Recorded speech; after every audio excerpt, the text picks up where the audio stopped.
Halo semuanya, welcome back to Infact. Bersama saya, Aprianto Samosir. Di episode kali ini, kita akan membahas seputar kesehatan. Nah, di episode ini, itu episode yang spesial. Kenapa? Nah, kebetulan BEM Unai dengan Hima Evika dengan PMI akan collab mengadakan donor darah di Universitas Advent Indonesia. Nah, di episode kali ini, kita akan membahas topiknya donor darah. Sobat-sobat Infact, apakah kalian udah pernah donor darah atau belum donor darah karena takut sakit atau lemas? Emang iya donor darah bakal membuat tubuh kita sakit? Nah, daripada banyak pertanyaan, lebih baik kita bahas di faktanya. Infact, real talk, real health.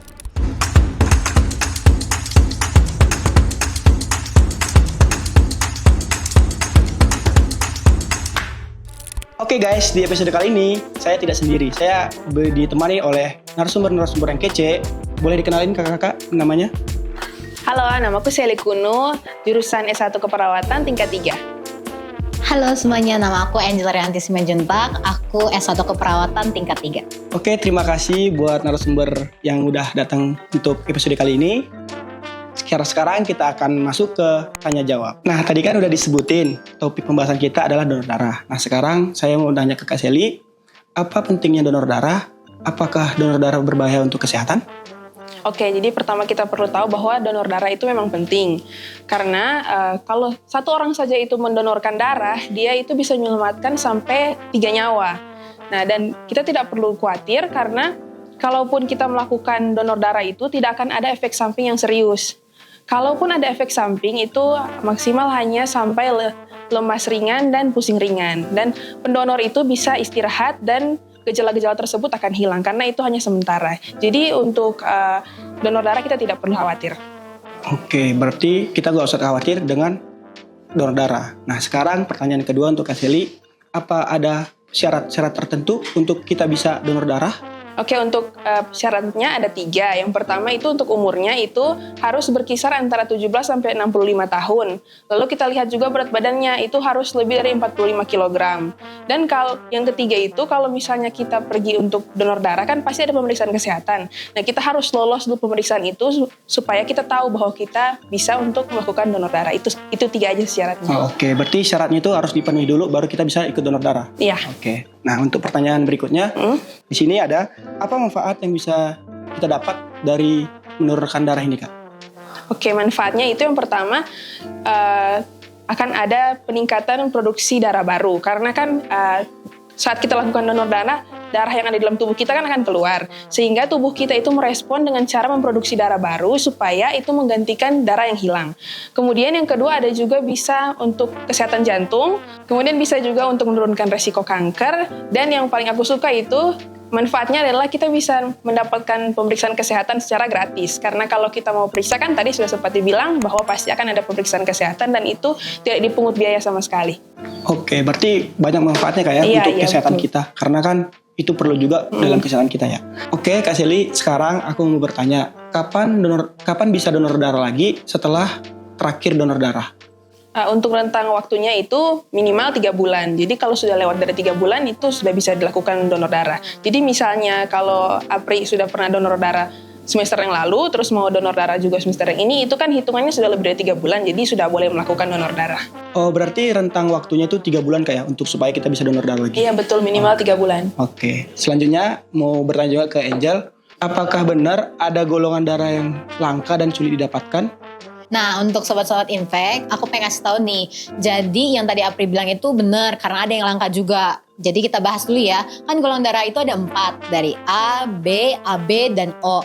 Nah, di sini O- itu yaitu dia itu golongan darah yang universal untuk diberikan ke orang-orang yang mau didonorkan. Dan sedangkan AB+ itu adalah golongan darah yang universal bisa menerima golongan darah apapun. Dan yang tadi seperti Apri bilang ada yang langka. Yang langka itu golongan darah AB. Sedangkan golongan darah yang B dan O itu adalah golongan darah yang banyak kita temuin. Kayak gitu, Pri. Oh, berarti darah AB itu langka ya, Kak? Sedangkan darah O gampang dicari. Iya. Nah, aku punya contoh nih, Kak. Contohnya aku golongan darah A. Nah, aku butuh transfusi. Nah, aku bisa dapat golongan darah apa aja nih yang bisa untuk golongan darah aku? Oke, dari kasusnya Apri yang tadi kamu bilang itu, kalau menurut aku kamu bisa mendapatkan donor darah dari golongan O, karena yang aku bilang kalau misalkan golongan darah O itu universal, dia bisa didonorkan ke teman-teman yang golongan darahnya A, B ataupun yang O, sesama O juga. Kayak gitu sih, Pri. Oh, berarti gitu Kak ya. Berarti golongan darah O itu universal, bisa kemana saja. Betul. Oke, nah selanjutnya. Jadi kan tadi udah disebutin juga di awal. Karena banyak pendonor darah tuh takut. Karena pertama takut sakit. Dan juga bisa membuat tubuh tuh menjadi lemas. Apakah betul Kak? Itu bisa menjadikan sebagai acuan untuk takut donor darah? Sebenarnya ya, kalau dibilang bikin lemas tuh iya pasti. Cuman sebenarnya nggak bikin lama juga. Lemas itu tuh nggak lama karena tubuh kita itu setelah mendonorkan darah itu nggak butuh banyak waktu, sekitar 24-48 jam aja. Bahkan sel darah merah itu akan balik seperti normal, tingkat normal biasanya sih. Jadi nggak butuh lama-lama. Jadi itu bukan efek samping dari donor darah, tapi itu cuman dalam waktu singkat aja. Oh, berarti itu bisa dibilang itu hanya statement-statement aja, hanya pemikiran orang-orang aja tentang donor darah. Benar banget. Tapi kenyataannya nggak seperti itu kan? Ya pokoknya cuman lemesnya cuman sebentar aja, nggak langsung kayak berhari-hari gitu ya? Enggak. Oke. Sobat-sobat Impact, jadi kesimpulan dari pembahasan kami bertiga, yang pertama adalah kenapa pentingnya donor darah? Nah, karena penting untuk kesehatan tubuh kita, untuk kesehatan organ-organ tubuh kita, untuk bisa juga membantu orang-orang di luar sana. Nah, jadi juga tadi dibahas ada syarat-syaratnya. Yang pertama ada berat badan, ada untuk kesehatan tubuh, dan ada umur. Nah, sobat-sobat Impact, kita jangan takut donor darah karena takut lemes, takut sakit. Karena lemes itu hanya sebentar dan sakit itu hanya sebentar. Nah, untuk sobat-sobat Impact yang di sana, kalau golongan darahnya entah itu golongan darah AB, entah golongan darah universal atau O, itu kita bisa membantu orang-orang di luar sana. Jadi inilah pembahasan kami seputar dengan donor darah. Oke, terima kasih untuk kedua narasumber yang telah membahas topik yang spesial yaitu dengan judul donor darah. Oke, sampai jumpa di episode Infek selanjutnya yang tidak kalah menarik untuk disaksikan. Oleh karena itu, stay tune dan ingat, Real talk, real health. Bye-bye.